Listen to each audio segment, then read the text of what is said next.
Paalalahanan sila na sila ay nakatalaga, hindi lamang sa tungkulin, kung hindi higit sa lahat sa paglilingkod sa iyo at sa iyong sambayanan.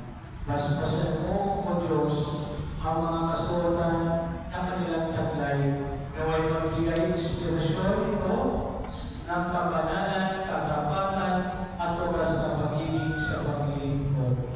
Gawin igaluyan ng iyong grasya ang mga batang ito na sumuot ng kanilang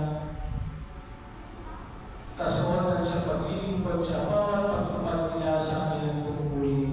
Hindi namin ito sa pamamagitan ng aming Panginoong Jesucristo. Amen.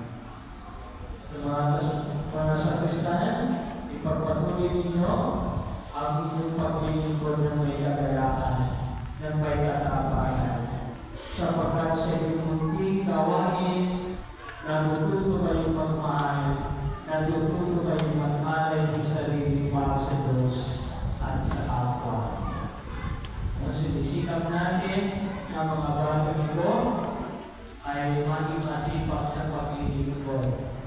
Sabi nga ng Santo Papa, yung mga sakristan is considered to be little priests.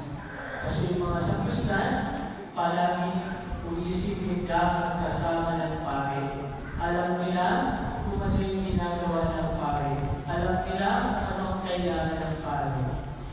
So, sana pagdasal natin sa mga sakristan nito ay merong maging isang pare. Parang araw hindi lang susunod ng ganyan, kundi susunod din ng damit pang pare. Amen? Amen.